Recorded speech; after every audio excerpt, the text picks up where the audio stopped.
et l'oméga. Le premier et le dernier, Jésus, tu es l'alpha et l'oméga, tu es l'alpha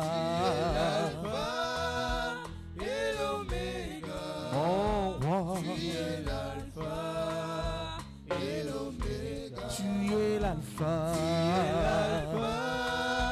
et l'oméga, Jésus, tu es l'alpha et l'oméga, le commencement et la fin, tu es l'alpha et l'oméga. Le commencement et la fin, Jésus, tu es l'alpha et l'oméga, tu es l'alpha et l'oméga, mon Dieu, tu es l'alpha et l'oméga, tu es l'alpha et l'oméga, Jésus, tu es l'alpha et l'oméga. adore celui-là qui n'a ni commencement ni fin de jour, celui qui est le premier et le dernier, le commencement et la fin, celui qui contrôle toutes choses, celui qui est au-dessus de tout. Nul n'est semblable à notre Dieu, à notre Seigneur, à notre Rédempteur, à notre rocher, à notre bouclier, à notre Seigneur de gloire. C'est lui qui est, qui était, qui vient. Tu es l'alpha et l'oméga. C'est lui qui est, qui était et qui vient. Tu es l'alpha et l'oméga. Tu es l'alpha et l'oméga, Jésus. tu es l'alpha et l'oméga, Tu es l'alpha et l'oméga, mon Dieu. tu es l'alpha et l'oméga. C'est lui qui est, qui était et qui vient. Tu es l'alpha et l'oméga. C'est lui qui est, qui était et qui vient. Le Tout-Puissant, dit le Seigneur Dieu, tu es l'alpha et l'oméga, Jésus, tu es l'alpha et l'oméga, tu es l'alpha et l'oméga, mon Dieu, tu es l'alpha et l'oméga, tu es l'alpha et l'oméga, mon roi. tu es l'alpha et l'oméga. Seigneur, nous te confions ces instants. Parle-nous, révèle-nous ta volonté, ta pensée pour nous ce matin. Et c'est là en ton saint nom, Jésus, nous avons ainsi prié. Merci Seigneur Jésus. Merci Seigneur Jésus. Amen. Est-ce que nous pouvons acclamer pour notre Dieu?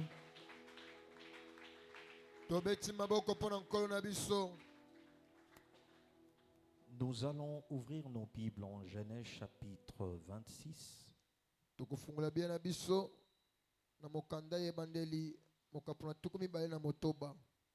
Nous allons lire à partir du verset 1er à 6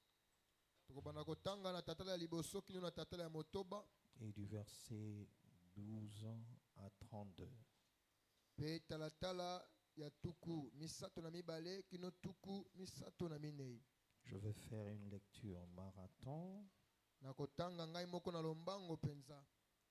Il y eut une famine dans le pays, en plus de la première famine de l'époque d'Abraham, et Isaac se rendit vers Abimelech, le roi de Philistins, à Guérar.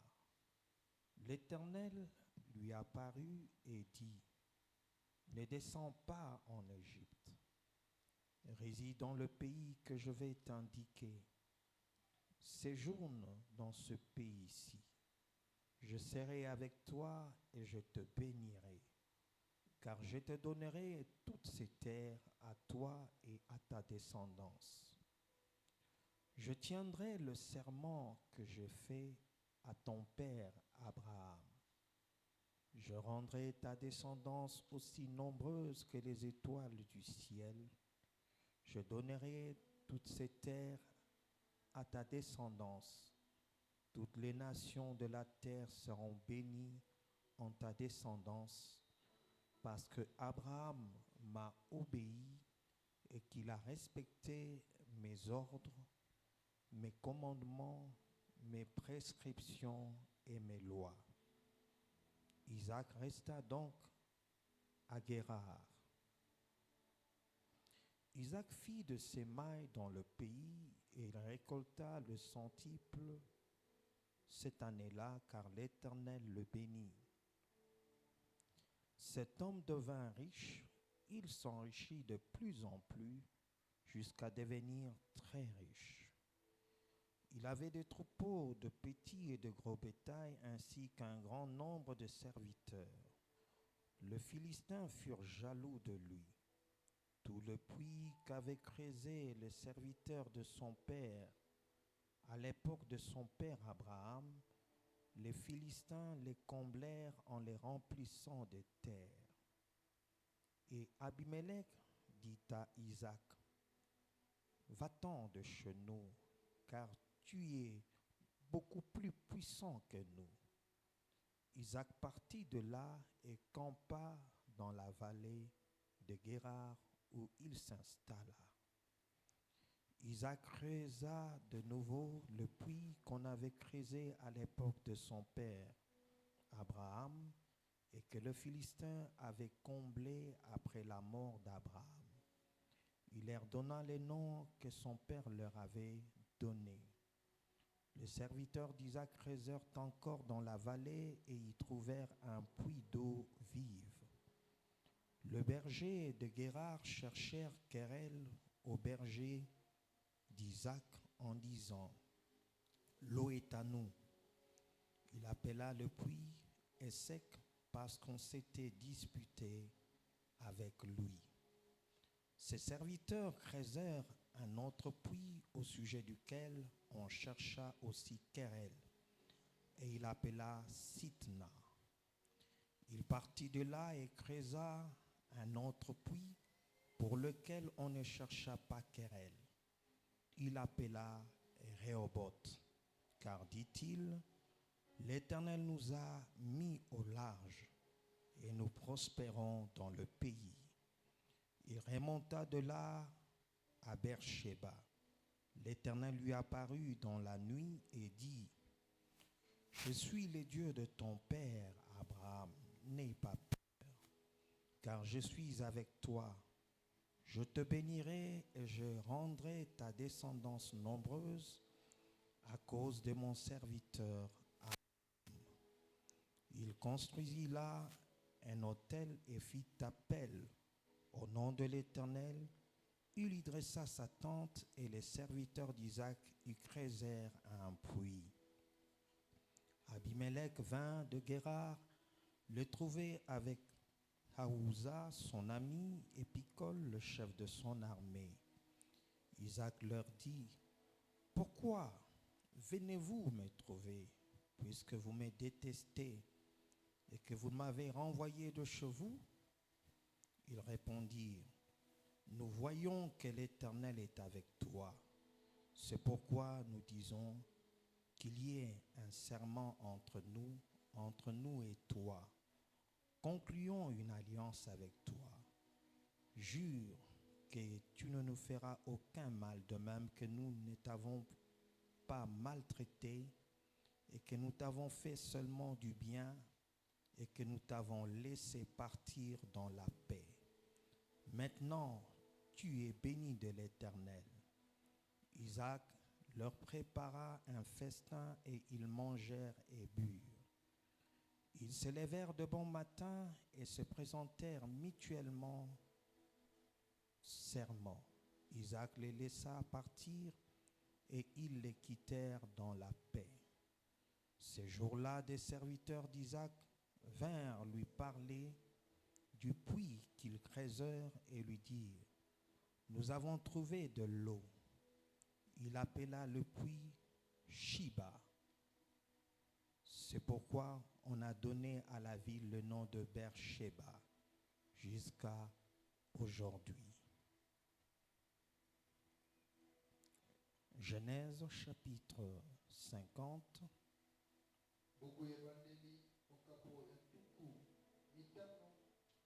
Versets 15 à 21.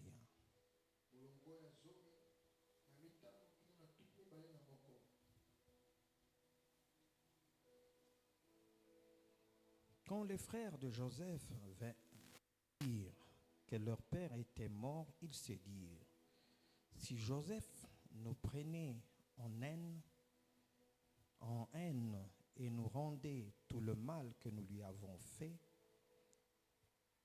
Et ils firent dire à Joseph: ton père a donné l'ordre suivant avant de mourir. Voici ce que vous direz à Joseph: oh, pardonne le crime de tes frères et leurs péchés, car ils t'ont fait du mal. Pardonne maintenant le crime des serviteurs du Dieu de ton père. Joseph pleura à l'écoute de leur message. Ses frères vinrent eux-mêmes se jeter à ses pieds et dirent: nous sommes tes serviteurs. Joseph leur dit: n'ayez pas peur. Suis-je en effet à la place des dieux? Vous aviez projeté de me faire du mal. Dieu l'a changé en bien pour accomplir ce qui arrive aujourd'hui, pour sauver la vie à un peuple nombreux. Désormais, n'ayez donc plus peur. Je pourvoirai à vos besoins et à ceux de vos enfants. C'est ainsi qu'il réconforta en parlant à leur cœur. À la maison, tu pourras lire Esther chapitre 4, versets 9 à 17. Et Marc chapitre 10, versets 35 à 40.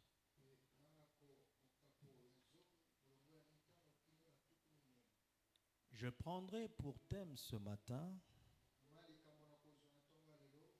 la marche avec Dieu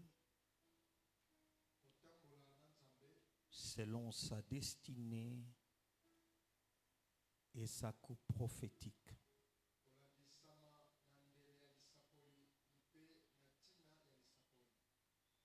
Qui parmi nous croit qu'il a une destinée prophétique?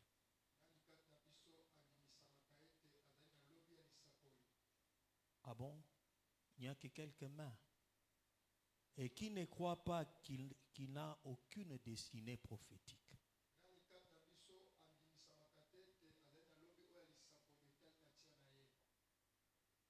C'est-à-dire, Dieu, en l'envoyant sur la terre, il n'a rien dit à son sujet.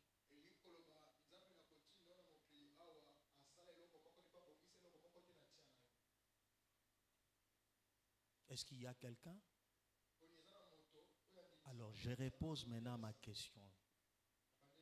Qui est celui qui croit qu'il a une destinée prophétique? Et qui ne croit pas à la destinée prophétique?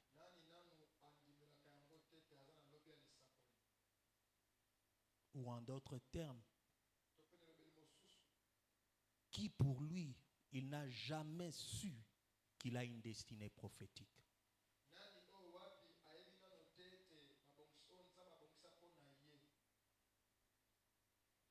Vous savez, la marche avec Dieu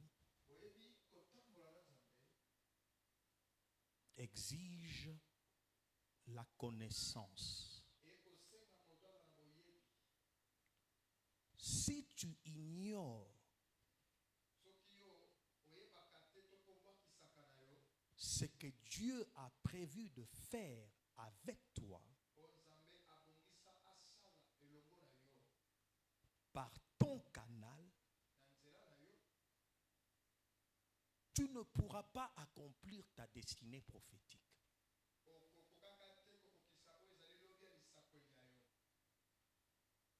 La destinée prophétique, de manière simple, c'est l'ensemble des paroles divines que Dieu a prononcées sur toi et que Dieu a inscrit dans le livre de ta vie.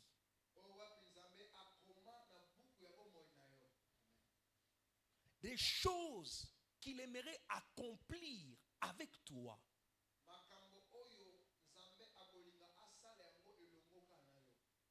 Et cette destinée prophétique commence avant même que tu ne viennes au monde.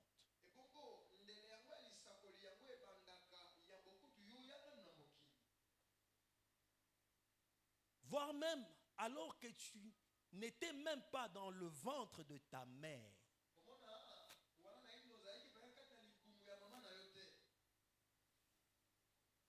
Lorsque tu étais une masse informe, mais présent dans la présence de Dieu.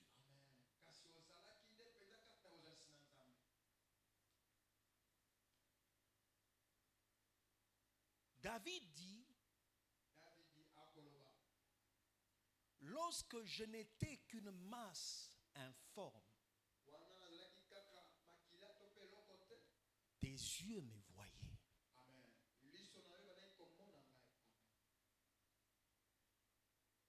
Et tous les jours qui étaient inscrits à mon sujet,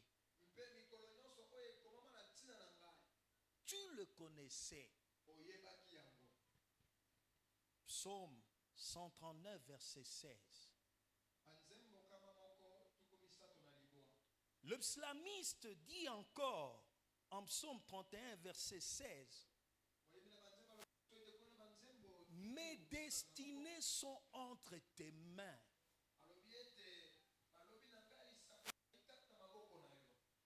Dieu est celui qui, en nous envoyant sur la terre,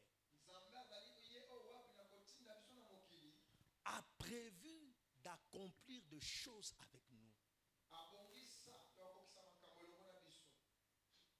Et pour vivre ces choses, il est très important de le connaître. Parce que si tu les ignores, tu risques de vivre l'opposé de ce que Dieu a préparé pour toi.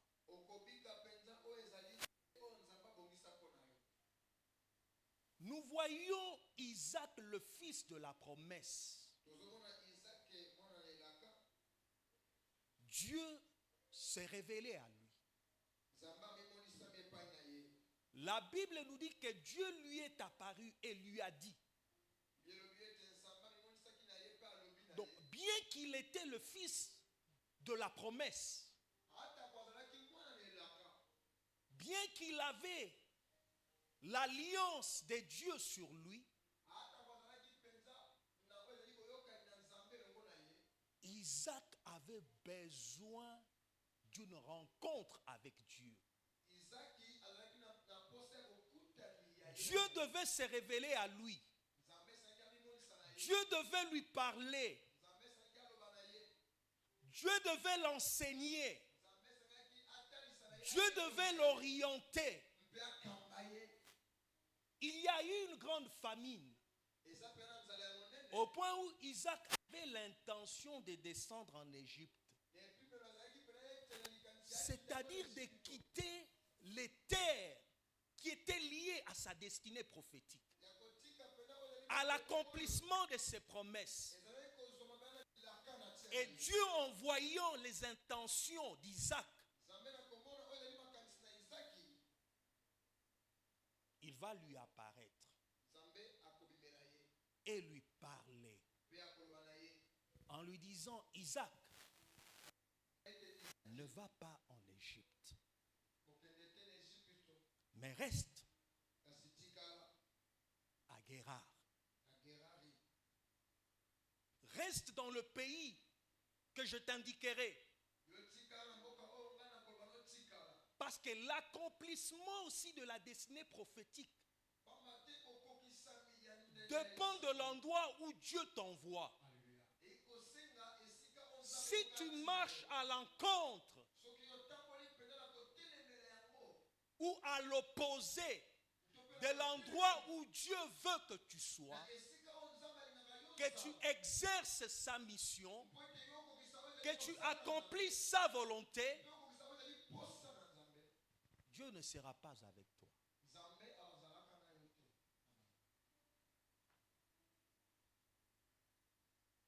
Voilà pourquoi Dieu voulait que Isaac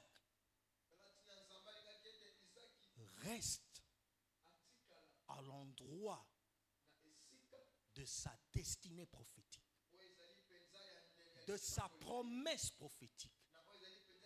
Là où Dieu avait prévu d'accomplir son alliance faite avec Abraham, son père.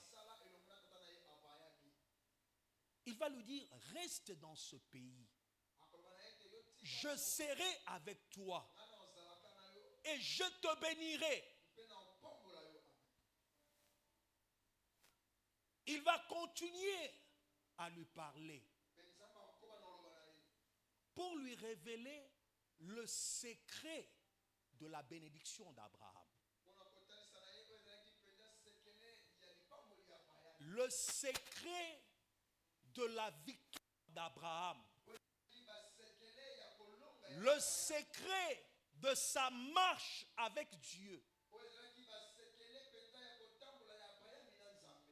Et quel était ce secret? C'était l'obéissance. Abraham, lorsqu'il écoutait, il obéissait. Il obéissait aux lois de Dieu, aux ordres de Dieu, aux instructions de Dieu. C'est ce qui fait que partout où il marchait, selon la destinée prophétique, la bénédiction de Dieu le suivait, le précédait. La force, la puissance l'accompagnait. Dieu marchait avec lui parce qu'il avait appris l'obéissance à la voix de Dieu. De même, pour vivre sa destinée prophétique, tu as besoin, premièrement, d'écouter Dieu. C'est la première des choses. L'écoute de Dieu est la clé qui va t'ouvrir la connaissance de ce que Dieu veut pour toi.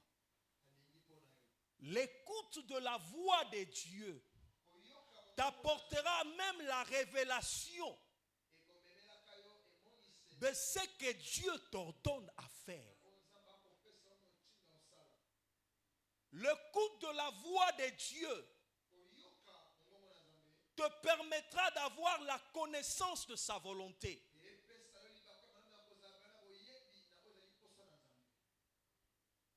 Tu dois apprendre à développer cette écoute.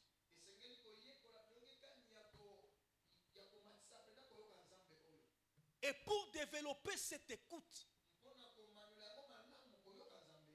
tu dois te donner à l'étude de sa parole. Chaque jour de ta vie, tu dois étudier sa parole. Parce que Dieu parle au travers de sa parole. Dieu nous instruit au travers de sa parole. Dieu nous révèle ses commandements au travers de sa parole. Dieu nous donne ses instructions au travers de sa parole. Dieu nous donne même ses orientations au travers de sa parole. Ce qui rend l'Église forte ou un croyant fort, c'est lorsqu'il sait écouter la voix de Dieu.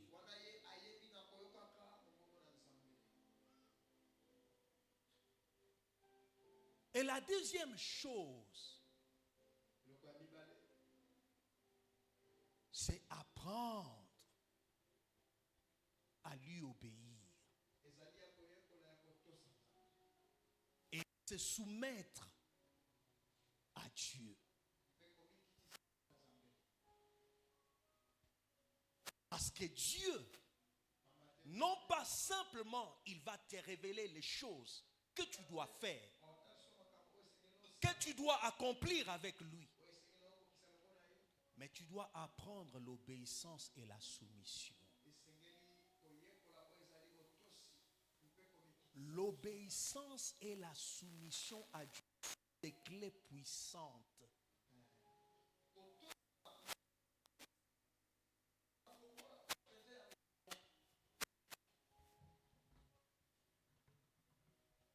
Remarquez que Isaac, en écoutant Dieu, il va obéir et se soumettre. La Bible dit qu'il va les s'aimer sur une terre desséchée.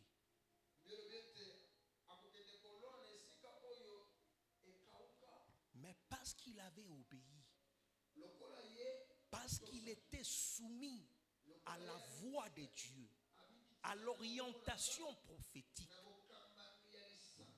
Dieu le bénit. De telle manière que tout ce qu'il a sémé, aucune semence n'est restée morte. Il a reçu au centuple, c'est-à-dire en abondance. La Bible dit qu'il devint de plus en plus riche. Sa puissance ne faisait que monter à cause de son obéissance et de sa soumission à Dieu. Beaucoup de gens veulent marcher dans l'autorité, dans la puissance avec Dieu.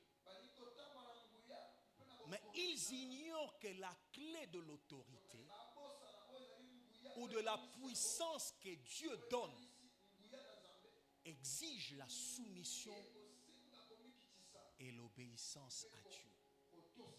Si tu es rebelle à la voix de Dieu, Dieu te dit reste ici, fais ceci, ne fais pas cela. Toi tu marches à l'encontre de sa parole, de sa volonté. Ta désobéissance te rendra faible. Parce que Dieu ne marche pas avec des rebelles. Mais par contre, ceux-là qui lui obéissent et qui lui sont soumis jouissent de sa présence, de sa bénédiction, de son soutien, de sa force. Il était venu faible. Mais parce qu'il a obéi et qu'il s'est soumis à Dieu, Dieu l'a rendu fort. Dieu l'a rendu riche. Dieu l'a béni. Au point où que même ses ennemis pouvaient voir la bénédiction. Sentir que cet homme, il y a la main de Dieu. Il y a la présence de Dieu. Il y a l'action de Dieu dans sa vie. Vous savez, c'est que toi tu dois savoir que quand tu marches avec Dieu, il y a des choses que Dieu te dira et il y a des choses qu'il ne te dira jamais. Parce que s'il te révèle tout, même les choses concernant ta destinée et ta coupe prophétique,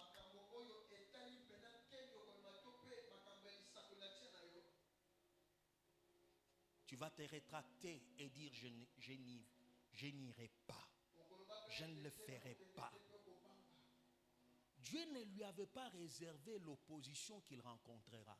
S'il lui avait dit, à cet endroit tu rencontreras l'opposition. À chaque étape, à chaque avancée, à chaque bénédiction, tu rencontreras l'opposition, l'hostilité des hommes. Cet homme allait avoir peur. Mais il y avait une troisième clé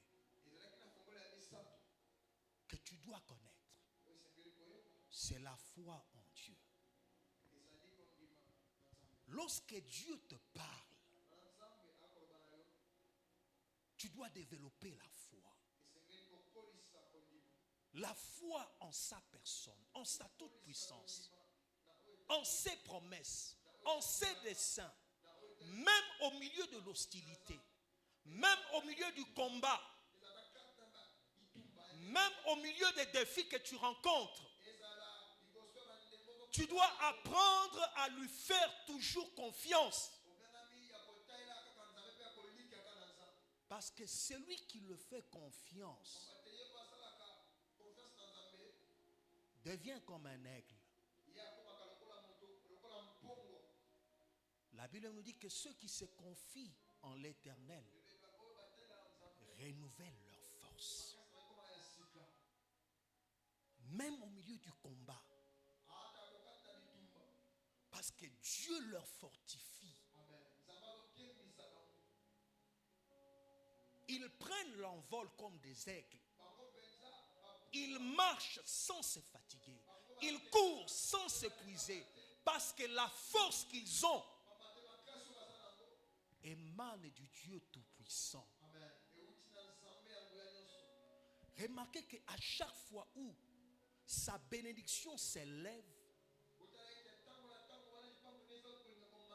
ses ennemis s'élèvent aussi pour le combattre. Au point où ils ont commencé à le jalouser, à le haïr, à le détester. Le roi même lui a dit, quitte notre pays.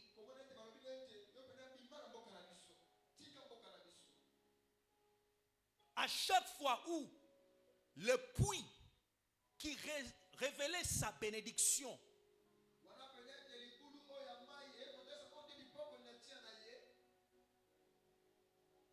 était découvert, il y avait toujours un degré d'opposition, de combat.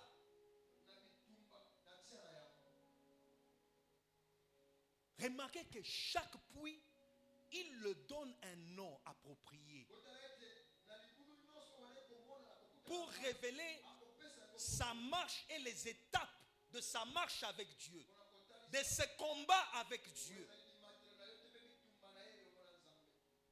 Il donne à l'un de puits sec pour parler des disputes.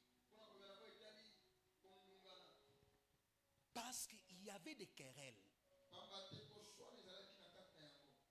Vous savez, le diable, quand il n'arrive plus à t'atteindre, il va utiliser ses armes. Parmi ces armes, il y a des disputes. Parce que les disputes ouvrent des portes. Les querelles ouvrent des portes. Mais celui qui connaît les lois de Dieu apprendra à garder silence. Il saura ce que Dieu veut qu'il fasse en face des disputes, en face de querelles. Il avance encore, on le chasse. Il creuse. Et ses serviteurs lui disent qu'il y a un autre puits d'eau. Il appelle ce puits Sitna, qui veut dire accusation. Cela montre également l'action que l'ennemi a pu préparer contre lui au travers de cette bénédiction qu'il avait reçue.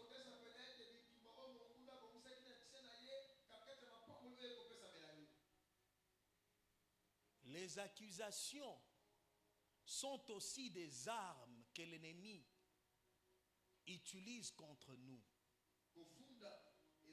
Dans notre marche avec Dieu. Sitna veut aussi dire opposition. Où l'ennemi s'oppose à toi et cherche à t'anéantir. Il t'accuse. Il te condamne. Il veut t'imposer sa loi. Mais ce que toi tu dois faire, ce n'est jamais te relâcher. C'est de persévérer dans ta consécration et dans ton service pour accomplir les desseins de Dieu dans ta vie. Il va encore avancer. On lui dira que nous avons encore découvert un autre puits. Et cette fois-là, il va annoncer une bonne nouvelle. Parce que tu dois savoir que les combats ne sont pas éternels. Les épreuves que tu rencontres ont un temps, une durée fixée par Dieu. Même lorsque les ennemis s'élèvent contre toi, il y a un temps où Dieu mettra un terme pour te mettre au large. Voilà pourquoi il va appeler ce puits Rehoboth, en disant que maintenant, Dieu nous a mis au large. Parce qu'il y a un temps où tes ennemis deviennent essoufflés. Ils ne peuvent plus rien. Maintenant, c'est le temps où ils veulent négocier avec toi. Parce qu'ils reconnaissent le pouvoir, l'autorité, la puissance que Dieu a placée en toi.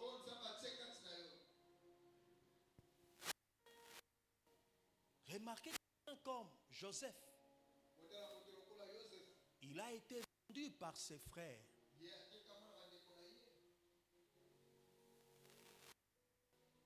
Je me pose toujours la question. Lorsqu'il a été vendu, quel était l'état de son cœur par ses propres frères? Vous savez, il y a des histoires. Si on te raconte, c'est facile.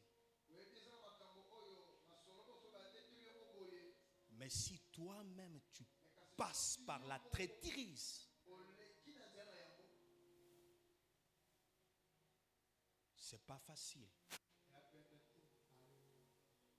Et pour cela, il faut que Dieu te vienne en aide. Qu'il travaille l'état de ton cœur. Parce que imagine-toi, tu sais que c'est lui à qui j'appelais frère, sœur. C'est lui qui est à la base de ma souffrance.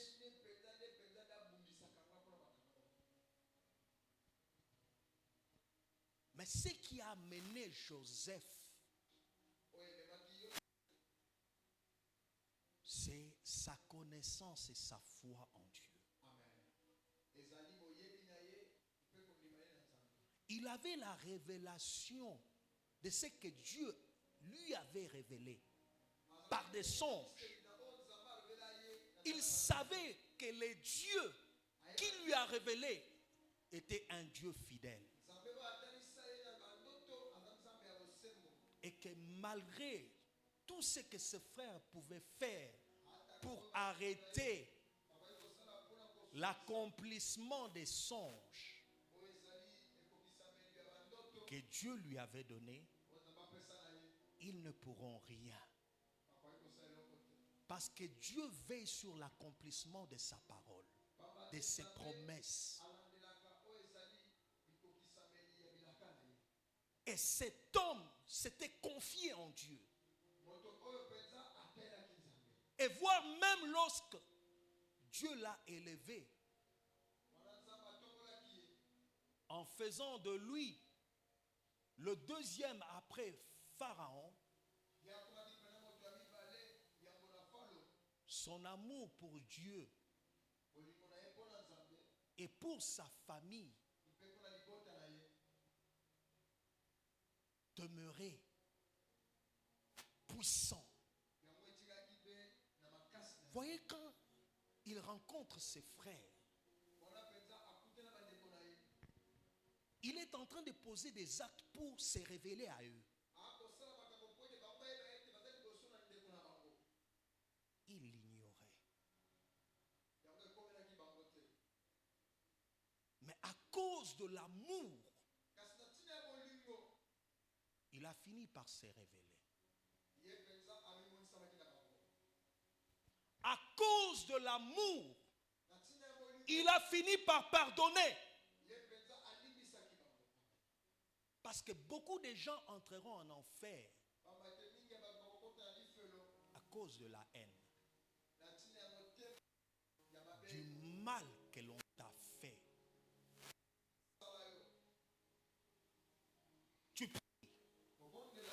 Tu vis l'accomplissement des desseins de Dieu. Mais est-ce que tu marches dans l'amour de Dieu? Est-ce que tu vis l'amour de Dieu? Est-ce que tu es soumis à son amour? Est-ce que tu t'opposes à la haine, à la vengeance? Marquez ses frères, lorsque Jacob meurt, ils se disent que c'est maintenant le temps pour Joseph de se venger de tout le mal que nous lui avons fait. Ils vont lui dire, ton père, avant de mourir, c'est-à-dire, ils vont inventer une histoire pour apaiser le cœur de Joseph. Ils vont lui dire que ton père, avant de mourir, nous a dit de te dire, pardonne le mal de tes frères, le mal que nous t'avons fait. Parce qu'il savait que c'était maintenant le temps pour Joseph de rendre des comptes à tout un chacun sans que Jacob n'intervienne.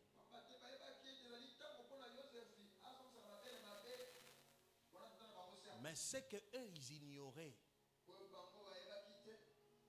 que Joseph craignait Dieu plus que les hommes. Et il aimait Dieu plus que tout. Et il comprenait sa mission prophétique. Les desseins que Dieu avait préparés pour lui. Il savait que cette vente n'était pas l'action simplement de ses frères, mais c'était voulu par Dieu. Car toute chose concourt au bien de ceux qui aiment Dieu. Et de ceux-là qui sont appelés par Dieu. Il avait compris que c'était dans la volonté de Dieu. Et que c'est Dieu qui avait permis cette vente. Et toi, tu comprends que ce qui peut t'arriver de bien ou de mal,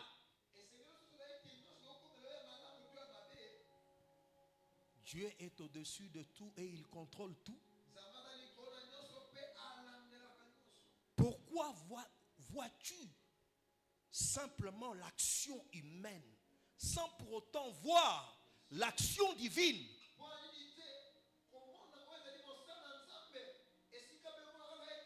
Dans le combat de ta destinée, et voire même dans la coupe de ta destinée, il y a des choses que Dieu a préparées. Vous savez, la coupe de la destinée prophétique, c'est l'ensemble des épreuves, de sacrifices, et voire même de récompenses que Dieu a annoncé en avance à ton sujet. Mais pour que tu vives et que tu reçoives ces récompenses, tu dois accepter l'épreuve. Tu dois vaincre l'épreuve. Si tu n'acceptes pas, tu n'obtiendras pas ta récompense. Tu ne recevras pas la couronne. Tu n'accéderas pas à la position que Dieu a préparée en avance pour toi.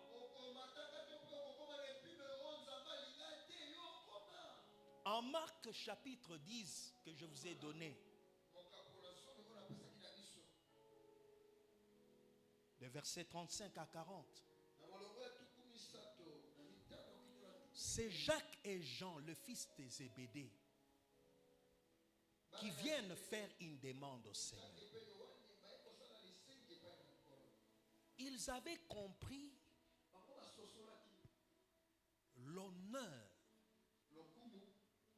de s'asseoir à la droite ou à la gauche du trône du Seigneur.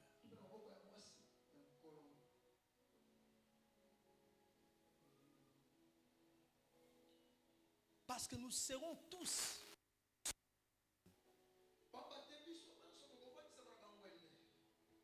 les trônes pour les occuper dépendra de ta marche avec Dieu. Est-ce que tu as été fidèle?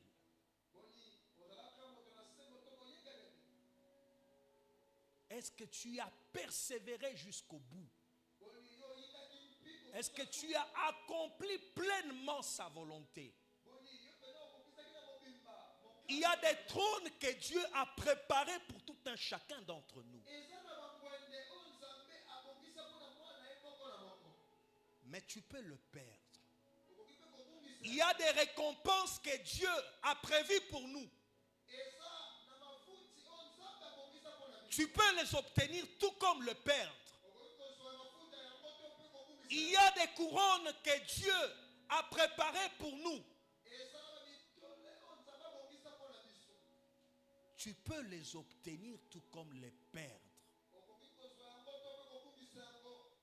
Tout dépend de ta marche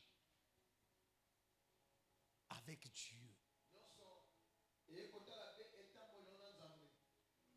Lisons Apocalypse chapitre 2, verset 10.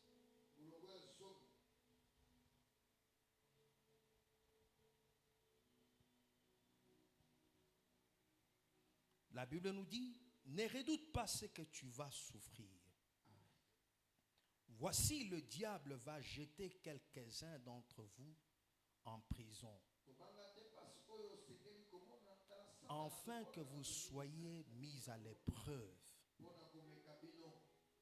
Et vous aurez 10 jours de détresse. Sois fidèle jusqu'à la mort, et je te donnerai la couronne de vie. Dieu parle à cette église. Il lui annonce sa coupe prophétique. Il lui révèle les souffrances qu'il devra traverser. Parce que beaucoup de gens aiment toujours de bonnes choses. Oh mon frère, Dieu m'a dit que tu vas monter. Tu seras encore, tu vas monter plus haut. Remarquez, ils viennent demander à Jésus, Jacques et Jean. Jésus leur pose la question. Est-ce que vous comprenez ce que vous me demandez? Est-ce que vous êtes en mesure de boire ma coupe? C'est-à-dire de souffrir avec moi. Parce que les souffrances que Christ accepte de faire traverser, en réalité, tu le partages avec lui. Parce que lui-même a souffert. C'est ta croix. Il dit que si quelqu'un veut me suivre, qu'il se charge de sa croix et qu'il me suive. Il y a une coupe réservée à tout un chacun d'entre nous. Ma coupe ne sera jamais ta coupe. Mes épreuves ne seront pas forcément tes épreuves. Mais tu dois savoir, il y a des récompenses attachées à chaque épreuve. Il y a des couronnes attachées à chaque épreuve. Il y a même des positions en face du trône de Christ à cause des épreuves que tu as acceptées de souffrir et de demeurer fidèle avec lui jusqu'à la mort. C'est-à-dire, n'abandonne pas, continue, persévère, demeure fidèle et tu recevras la coupe et la couronne de la vie. J'aimerais parler à celui-là qui passe de moments difficiles. Celui-là qui pense que Dieu l'a abandonné. Non. Dieu ne nous abandonne jamais. À moins que nous puissions lui tourner le dos. À moins que nous puissions marcher à l'encontre de notre destinée prophétique et de notre coupe prophétique. Mais si tu es avec lui et que tu marches selon ta destinée prophétique et ta coupe prophétique, demeure fidèle jusqu'à la mort. Chaque jour, aie tes regards fixés sur lui. Parce que lui est fidèle. Il a dit que je ne t'abandonnerai pas, je ne te délaisserai point. Je serai avec toi jusqu'à la fin de temps. Peu importe le combat. Remarquez, Jésus dit, c'est un combat de 10 jours. Parce que même le combat, les souffrances, Dieu les abrège. Parce qu'il ne permettra pas que tu sois tenté, éprouvé au-delà de ta force. Il te donnera les capacités nécessaires pour traverser le feu et sortir. Pour traverser l'eau sans jamais être immergé à cause de sa présence, à cause de sa toute-puissance, à cause de son omniscience. Sache que le dernier mot lui revient. Tes ennemis viendront eux-mêmes s'humilier devant toi et reconnaître que Dieu est avec toi et que cette action pour toi. Mais toi, tu dois apprendre à glorifier Dieu. Remarquez, Joseph dit, suis-je à la place de Dieu? C'est Dieu qui a voulu que les choses soient ainsi pour sauver son peuple, pour délivrer son peuple, pour accomplir ses desseins qu'il avait préparés depuis toujours. Lorsque tu es un instrument qui comprend les desseins de Dieu, tu sauras que ce que je fais, c'est servir mon Dieu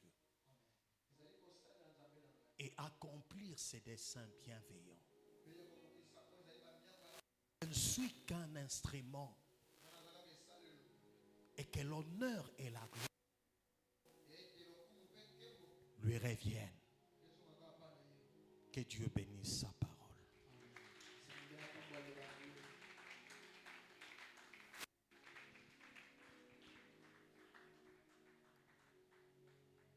Entre tes mains, j'abandonne tout ce que j'appelle le mien. Oh, ne permets à personne, Seigneur, d'en répandre rien. Oui, prends tout, oui, prends tout, Seigneur. Alléluia. Oui, prends tout, Seigneur. Oui, prends tout, Seigneur Jésus. Entre tes mains, j'abandonne tout avec bonheur. Oui, prends tout, Seigneur. Alléluia. Oui, prends tout, Seigneur. Oui, prends tout, Seigneur Jésus. Entre tes mains, j'abandonne tout avec bonheur. Sans ponayo. Alléluia. Ezalia yo Yesue napesi laka kosalela kolo Yesu kamata mata motema kamata bomoinanga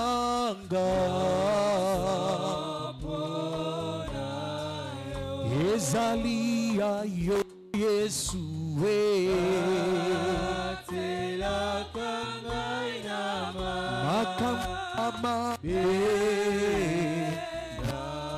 Angoluna Kolo Yesu Kamata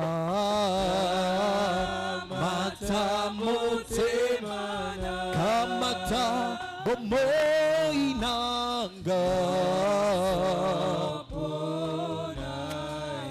Ezali ayo Shiloe Makamwa Mambe Angoluna. Lève les jambes, tes mains au ciel. Demande au Seigneur de t'aider à marcher selon ta destinée et ta coupe prophétique. Qu'il accomplisse ses promesses, ses volontés, ses desseins bienveillants. Qu'il te donne la force, la puissance par son esprit, par sa parole. Prie le Seigneur.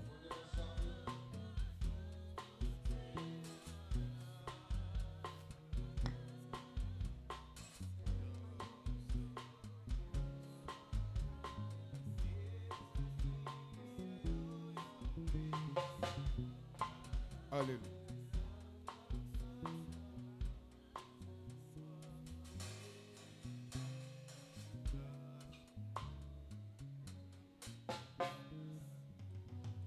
Ainsi, nous avons prié et nous te disons gloire et louange à toi, Seigneur Jésus.